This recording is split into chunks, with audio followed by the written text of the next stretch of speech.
L'île de Saint-Martin dévastée, la colère monte, le sentiment d'être abandonné. Pourquoi aujourd'hui on n'a pas un pont aérien qui est fait entre la Guadeloupe, la Martinique? Qu'est-ce que vous avez peur de signer?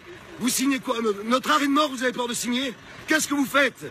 Une polémique qui devient politique en métropole. L'État n'assume pas son rôle parce qu'il n'y a pas suffisamment de moyens de protection. Je pense qu'une commission d'enquête parlementaire, notamment, devra établir si les conditions d'anticipation, si tout a été fait. Alors les autorités ont-elles suffisamment anticipé? Le danger a mis du temps à se préciser. Dimanche soir, soit 3 jours avant, les prévisions météo n'annoncent qu'un ouragan de catégorie 3 à la trajectoire incertaine. Les Antilles sont en alerte jaune. Lundi soir, l'ouragan passe en catégorie 4, l'alerte monte d'un cran.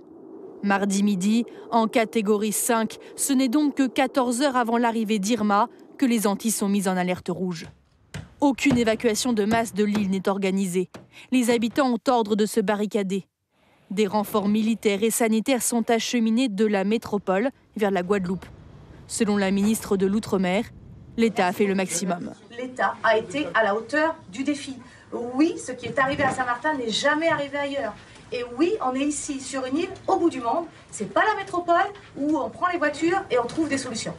Depuis le passage de l'ouragan, 247 personnes seulement ont été évacuées. Pourquoi si peu d'évacuations?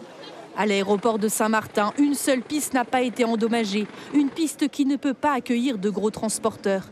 Et sur l'île, c'est la pénurie d'essence. Priorité est donc donnée au secours. 4 jours après Irma, c'est l'ouragan José qui menaçait Saint-Martin. Difficile d'acheminer des renforts selon le gouvernement. Cette nuit, nous avions des creux de 7 mètres. On n'envoie pas des militaires sur un bateau dans des creux de 7 mètres au motif qu'on va gagner quelques heures. Dès demain, la météo devrait être plus favorable. Le plus gros avion de transport de l'armée française vient d'atterrir en Guadeloupe. À l'intérieur des vivres, du matériel de première nécessité.